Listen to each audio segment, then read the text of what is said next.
Radio Tehran, শুরু হচ্ছে বিশ্ব সংবাদ।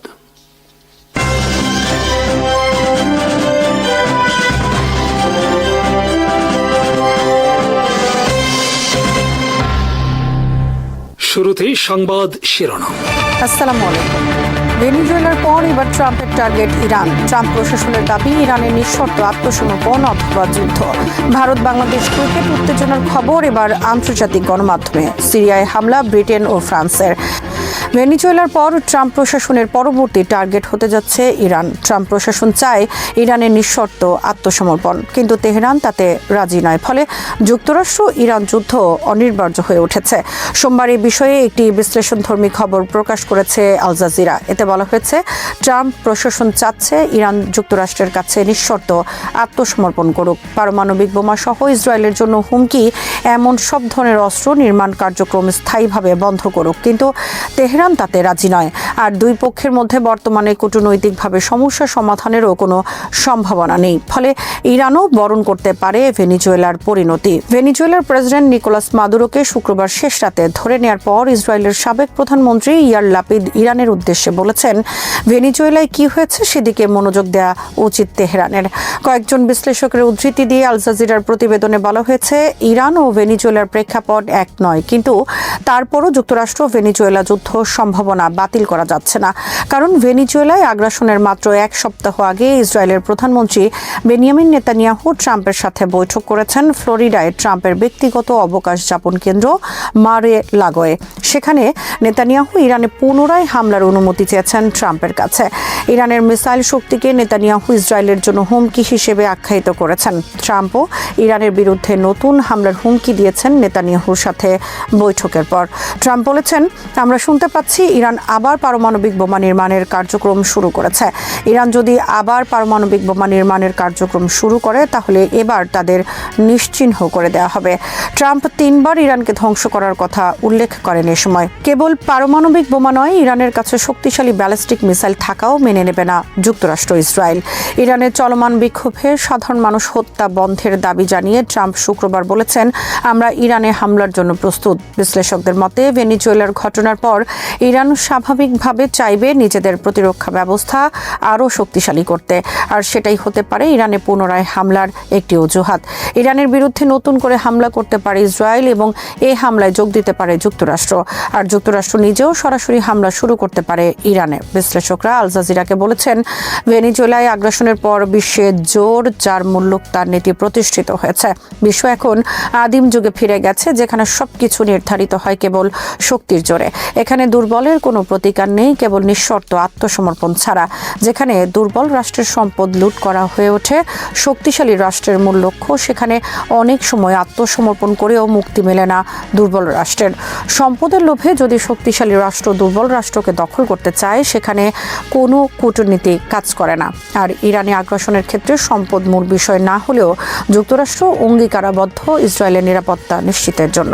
সুতরাং ইরানের কারণে যদি ইসরায়েলের নিরাপত্তা বিঘ্নিত হয়, সেক্ষেত্রে যুক্তরাষ্ট্র ইরানকে কোনো ছাড় দেবে না। সৌদি আরব, সংযুক্ত আরব আমিরাত, বাহরাইন, মরক্কোর মতো ইরানকেও যুক্তরাষ্ট্রের একান্ত অনুগত রাষ্ট্র হিসেবে থাকতে হবে, অন্যথায় ধ্বংস অনিবার্য। ট্রাম্প প্রশাসনের এই প্রস্তাবের বিপরীতে ইরান বলেছে, তারা আত্মসমর্পণ করবে না এবং নিজ শক্তি বলে টিকে থাকার চেষ্টা করবে। বিশেষ করে ইরানের অনেক কর্মকর্তা যখন মনে করেন ইরানকে রক্ষা করতে হলে পারমাণবিক বোমা তৈরি এখন অপরিহার্য, তখন ইরান যুক্তরাষ্ট্র সংঘাত খুব নিকটে বলে মনে করেন অনেক বিশ্লেষক। কারণ যুক্তরাষ্ট্র এবং ইসরায়েল প্রকাশ্যে অনেকবার জানিয়ে দিয়েছে, ইরানের হাতে পারমাণবিক বোমা কোনো অবস্থাতেই মেনে নেবেন না তারা।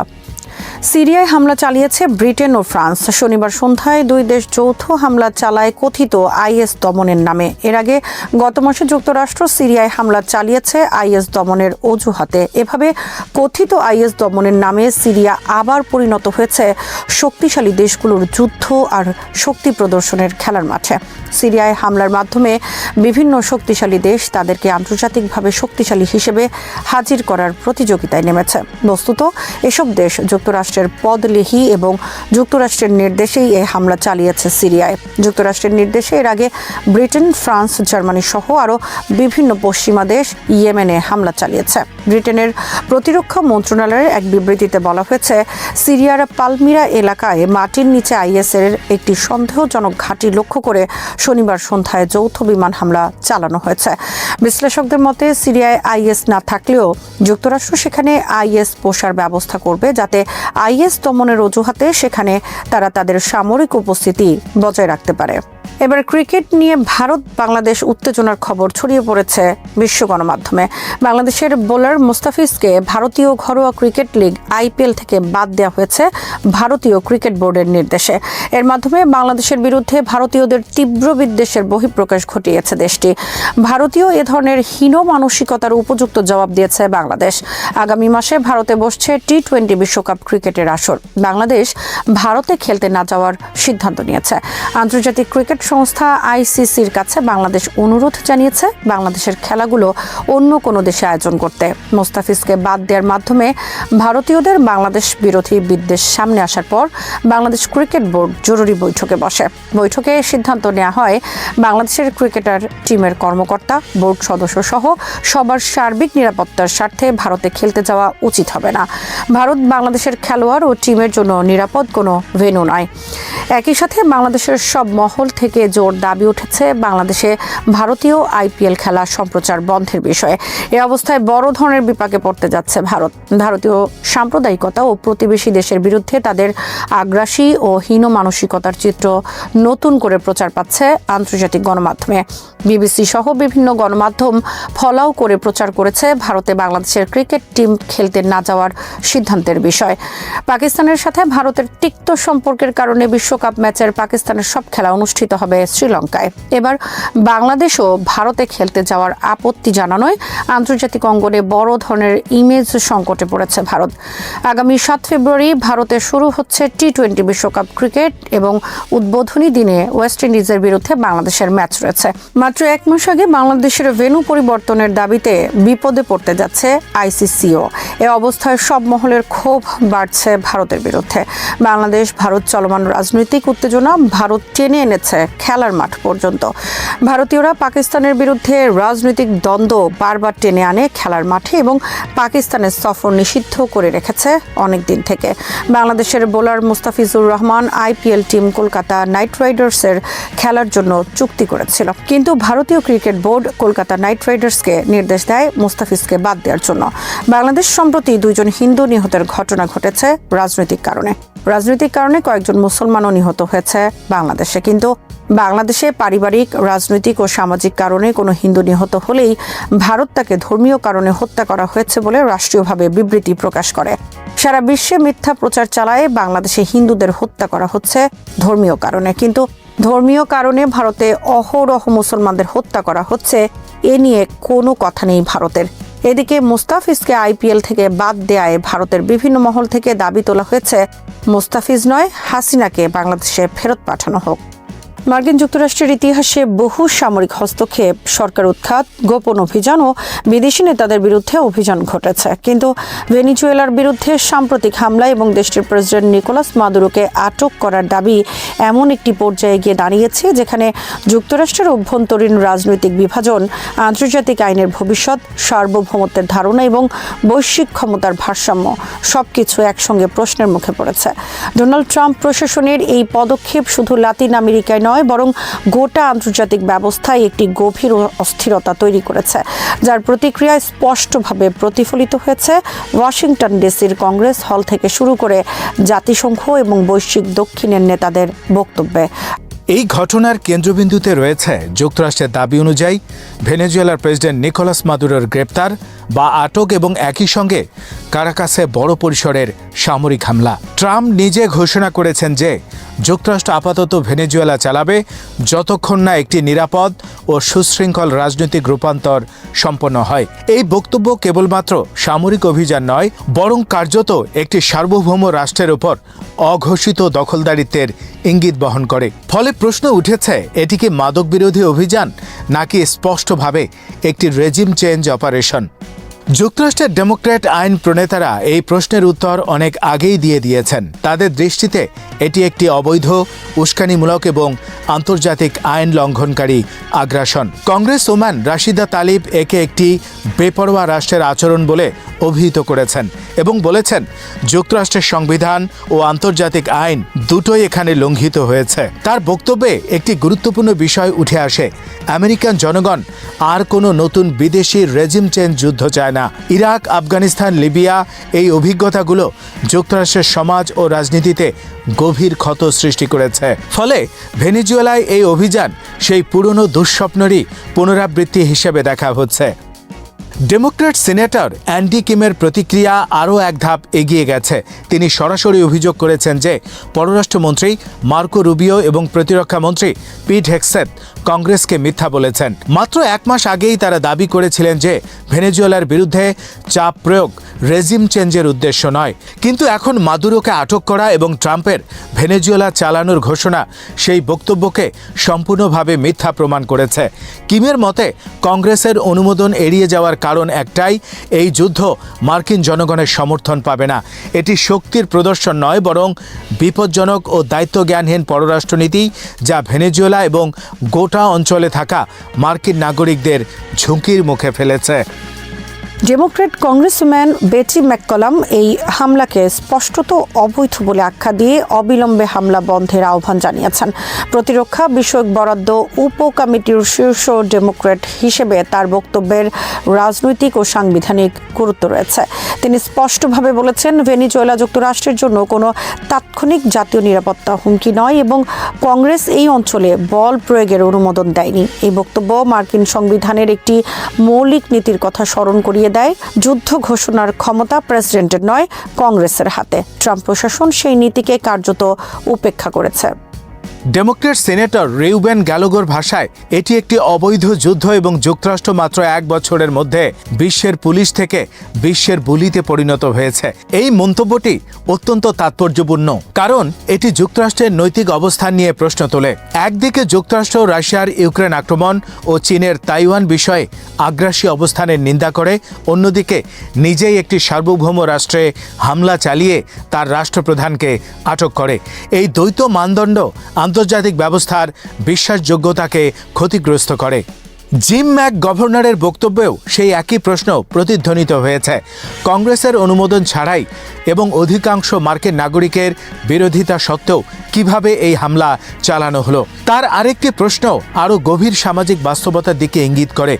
যুক্তরাষ্ট্রের স্বাস্থ্যসেবা, শিক্ষা ও সামাজিক নিরাপত্তার জন্য অর্থের অভাবের কথা বলা হয়, কিন্তু যুদ্ধের জন্য যেন অর্থের কোনো সীমা নেই।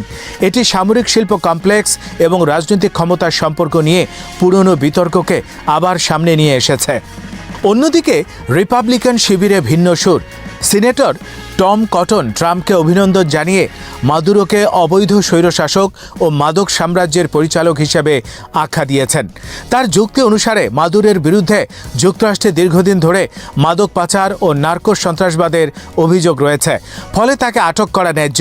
কিন্তু এই যুক্তির দুর্বলতা হলো কোনো রাষ্ট্রের অভ্যন্তরীণ বিচার ব্যবস্থা বা অভিযোগকে আন্তর্জাতিক সীমান্ত অতিক্রম করে সামরিক অভিযান চালানোর বৈধতা হিসেবে ব্যবহার করা যায় কিনা। যদি এই যুক্তি মেনে নেওয়া হয়, তাহলে যে কোনো শক্তিধর রাষ্ট্র অন্য দেশের নেতাদের বিরুদ্ধে অভিযোগ তুলে সামরিক হস্তক্ষেপ করতে পারে।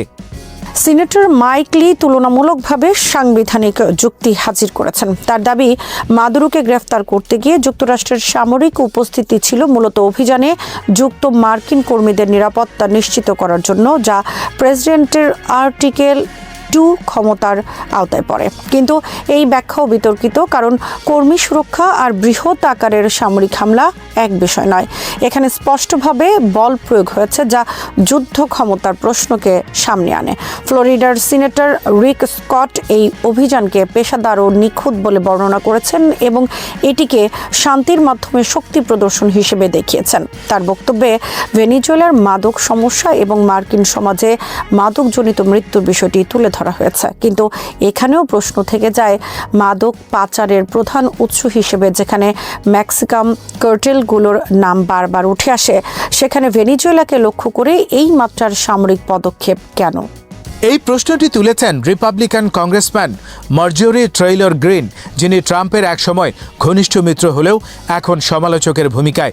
তিনি দ্ব্যর্থহীনভাবে বলেছেন, যুক্তরাষ্ট্রের মাদক সমস্যার মূল উৎস মেক্সিকান কার্টেল, অথচ সেখানে সামরিক হামলা চালানো হয়নি।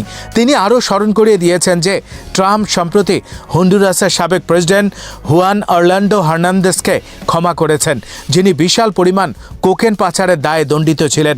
ফলে নার্কো সন্ত্রাসবাদ বিরোধী যুদ্ধের নৈতিক ভিত্তি প্রশ্নবিদ্ধ হয়ে পড়ে। গ্রিনের সবচেয়ে বিস্ফোরক মন্তব্যটি হল, মাদুরোকে সরানো আসলে ভেনেজুয়েলার তেলের উপর নিয়ন্ত্রণ প্রতিষ্ঠার একটি পদক্ষেপ, যা ভবিষ্যতে ইরানের বিরুদ্ধে আরেকটি রেজিম চেঞ্জ যুদ্ধের পূর্বাভাস হতে পারে। এই প্রেক্ষাপটে ভাইস প্রেসিডেন্ট জেডি ভান্সের বক্তব্য আরও তাৎপর্যপূর্ণ। তিনি স্পষ্টভাবে বলেছেন, যুক্তরাষ্ট্রের উদ্দেশ্য মাদক পাচার বন্ধ করা এবং চুরি হওয়া তেল ফিরিয়ে আনা। এখানেই বিপজ্জনক ধারণাটি স্পষ্ট হয়, ভেনেজুয়েলার তেলকে যুক্তরাষ্ট্রের সম্পদ হিসেবে দেখার প্রবণতা। আন্তর্জাতিক আইনের দৃষ্টিতে এটি একটি সার্বভৌম রাষ্ট্রের সম্পদের উপর সরাসরি দাবি, যা ঔপনিবেশিক যুগের ভাষাকে স্মরণ করিয়ে দেয়। ট্রাম্পের নিজের বক্তব্য পরিস্থিতিকে আরও জটিল করেছে। যুক্তরাষ্ট্র ভেনেজুয়েলা চালাবে, এই ঘোষণা আন্তর্জাতিক রাজনীতিতে একটি বিস্ময়কর মুহূর্ত। এটি কেবল সামরিক অভিযান নয়, বরং একটি রাষ্ট্রের রাজনৈতিক ও অর্থনৈতিক ব্যবস্থার উপর সরাসরি নিয়ন্ত্রণ প্রতিষ্ঠার ঘোষণা। বড় মার্কিন তেল কোম্পানিগুলো ভেনেজুয়েলায় ঢুকে অবকাঠামো ঠিক করবে এবং দেশের জন্য টাকা বানাবে। এই ভাষা ল্যাটিন আমেরিকার দীর্ঘ ইতিহাসে মার্কিন কর্পোরেট ও সামরিক হস্তক্ষেপের স্মৃতি উস্কে দেয়। আন্তর্জাতিক প্রতিক্রিয়াও সেই স্মৃতিকে পুনরুজ্জীবিত করেছে। ব্রাজিলের প্রেসিডেন্ট লুলা ডা সিলভা বলেছেন, আন্তর্জাতিক আইন লঙ্ঘন করে দেশ আক্রমণ করা একটি বিশৃঙ্খল বিশ্ব ব্যবস্থার দিকে নিয়ে যায়, যেখানে শক্তিশালীর আইনই শেষ কথা। জাতিসংঘের বিশেষ প্রতিনিধি মাদুরোর অবৈধ অপহরণ বলে এই ঘটনাকে আখ্যা দিয়েছেন। এই বক্তব্যগুলো দেখায় যে যুক্তরাষ্ট্রের এই পদক্ষেপ শুধু দ্বিপাক্ষিক ইস্যু নয়, বরং বৈশ্বিক ব্যবস্থার জন্য একটি নজির। সব মিলিয়ে ভেনেজুয়েলার উপর মার্কিন হামলা এবং মাদুরোকে আটক করার দাবি একটি গভীর সংকটের প্রতীক। এটি যুক্তরাষ্ট্রের অভ্যন্তরীণ রাজনীতিতে নির্বাহী ক্ষমতা বনাম কংগ্রেসের কর্তৃত্বের লড়াইকে সামনে এনেছে। এটি আন্তর্জাতিক আইনে সার্বভৌমত্ব ও বল প্রয়োগের সীমা নিয়ে প্রশ্ন তুলেছে। এটি বিশ্ব রাজনীতিতেও দ্বৈত মানদণ্ড, তেল ও সম্পদ রাজনীতি এবং রেজিম চেঞ্জের পুরনো কৌশলকে নতুন করে উন্মোচিত করেছে। সবচেয়ে গুরুত্বপূর্ণ বিষয় হলো এই পদক্ষেপ ভবিষ্যতের জন্য কি বার্তা দেয়। যদি একটি পরাশক্তি প্রকাশ্যে বলে যে সে অন্য একটি দেশ চালাবে, তবে আন্তর্জাতিক ব্যবস্থার ভিত্তি কিভাবে টিকে থাকবে? ভেনেজুয়েলা আজ সেই পরীক্ষাগারের নাম, যেখানে শক্তি, আইন ও নৈতিকতার সংঘর্ষ ঘটছে। এই সংঘর্ষের ফলাফল শুধু লাতিন আমেরিকার ভবিষ্যৎ নয়, বরং গোটা বিশ্বের রাজনৈতিক দিক নির্ধারণ করতে পারে। এসআই সন্তোষ হত্যাকাণ্ডকে ঘিরে যে রাজনৈতিক, সামাজিক ও নৈতিক বিতর্ক বাংলাদেশের জনপরিসরে তৈরি হয়েছে, তা কেবল একটি ব্যক্তির মৃত্যু বা একটি মামলার আইনি ভবিষ্যৎ নিয়ে সীমাবদ্ধ নয়, বরং এটি রাষ্ট্র, বিপ্লব, ন্যায় বিচার, ক্ষমতা ও স্মৃতির রাজনীতির এক গভীর সংঘর্ষকে উন্মোচিত করেছে। এই সংঘর্ষের কেন্দ্রে রয়েছে জুলাই বিপ্লব, একটি গণ আন্দোলন যা দীর্ঘদিনের কর্তৃত্ববাদী শাসন ব্যবস্থা, রাষ্ট্রীয় সহিংসতা ও বৈষম্যের বিরুদ্ধে জনগণের ক্ষোভের বিস্ফোরণ হিসেবে আত্মপ্রকাশ করেছিল। এসআই সন্তোষের মৃত্যু সেই বিস্ফোরণেরই একটি চূড়ান্ত ও রক্তাক্ত পরিণতি, যা পরবর্তীতে ভিন্ন ভিন্ন রাজনৈতিক শক্তি নিজেদের স্বার্থে ভিন্ন ভিন্ন অর্থ আরোপ করে পুনর্নির্মাণ করার চেষ্টা করছে। বিবিসি বাংলার প্রতিবেদনের পরপরই যেভাবে এসআই সন্তোষ হত্যাকাণ্ডের বিচার হতেই হবে এমন এক ধরনের পূর্ব নির্ধারিত নৈতিক অবস্থান জনপরিসরে হাজির করা হয়, সেটি অনেকের কাছেই স্বাভাবিক মনে হতে পারে।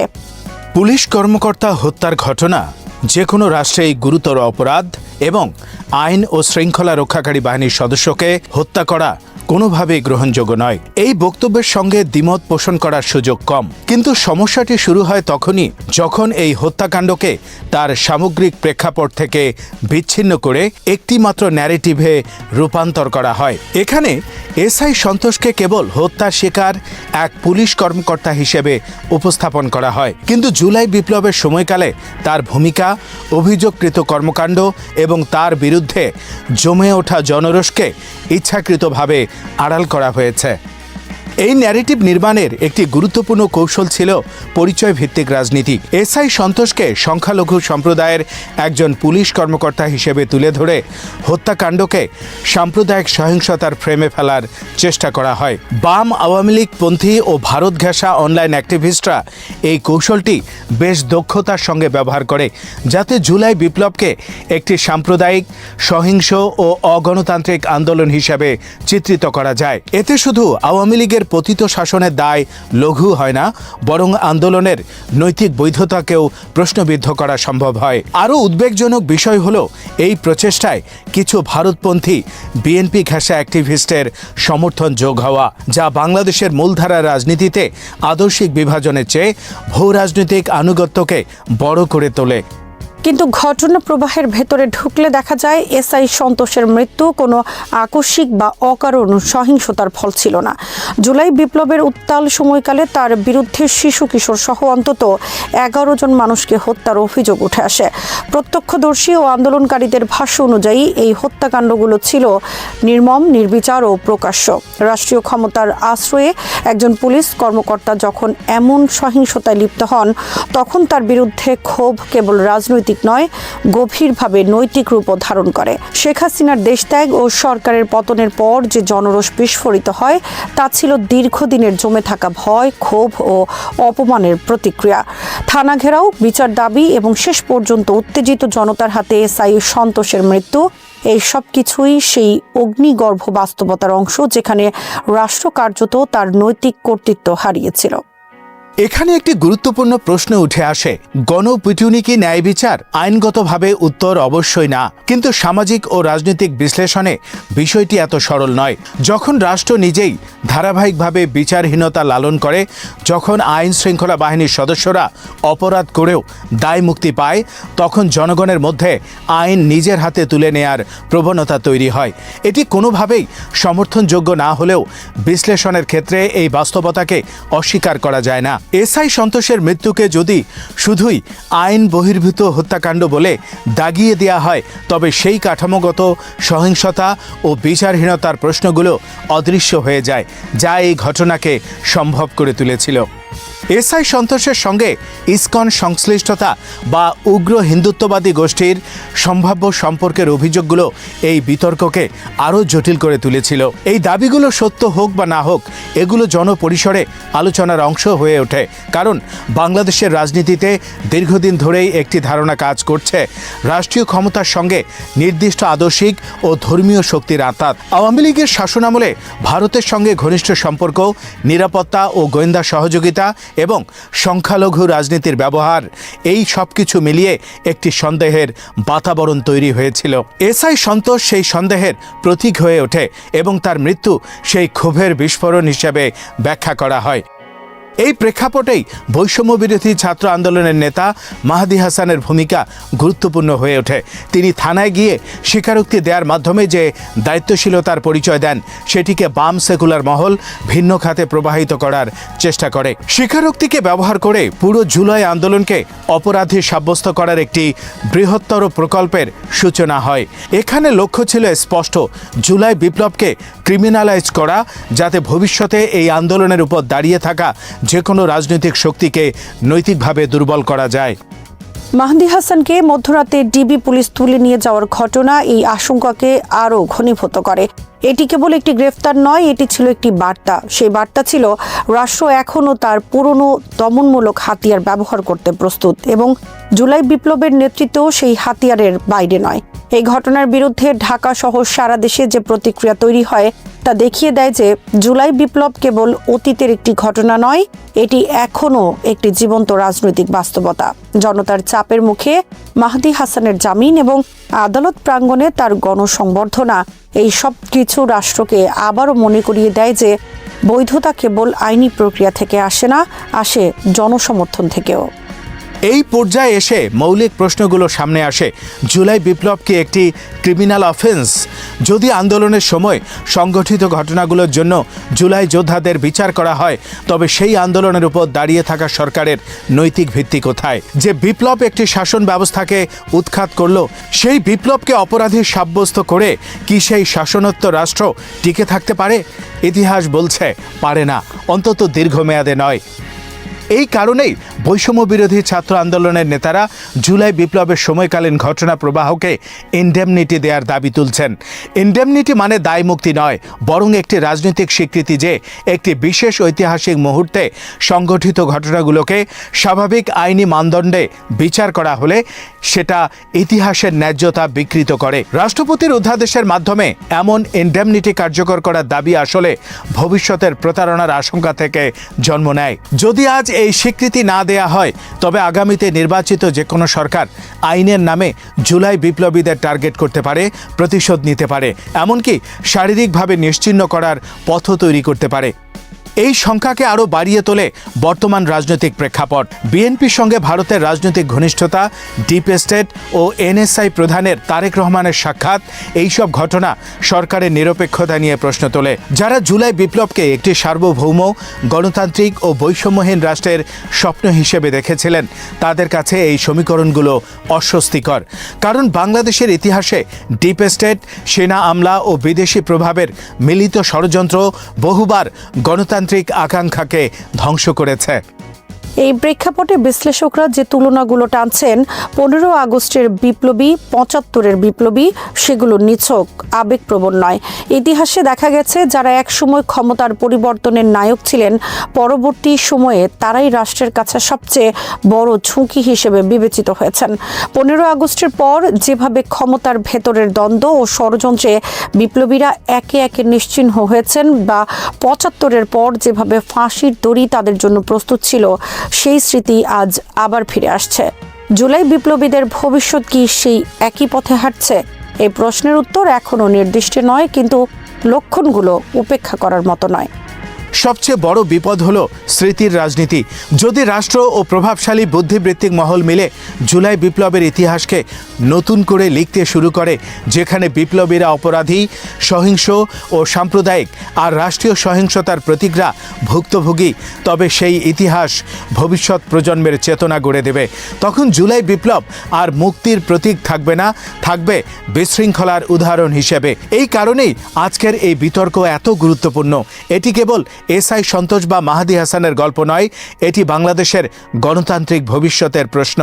সবশেষে বলা যায়, জুলাই বিপ্লবের বিচার ইতিহাসই করবে, কিন্তু সেই ইতিহাস যদি ক্ষমতাবানদের কলমে লেখা হয়, তবে তা ন্যায় বিচারের ইতিহাস হবে না। ইনডেমনিটি, রাজনৈতিক স্বীকৃতি এবং আন্দোলনের নৈতিক বৈধতা রক্ষার সংগ্রাম আসলে একই লড়াইয়ের অংশ। এই লড়াইয়ে পরাজয় মানে কেবল কয়েকজন বিপ্লবীর ব্যক্তিগত বিপর্যয় নয়, মানে সেই স্বপ্নের সমাপ্তি, যে স্বপ্ন একটি বৈষম্যহীন, গণতান্ত্রিক ও সার্বভৌম বাংলাদেশের। শ্রোতা বন্ধুরা, বিশ্ব সংবাদে এই ছিল আমাদের সর্বশেষ আয়োজন। সঙ্গে থাকার জন্য আপনাদের সবাইকে অসংখ্য ধন্যবাদ।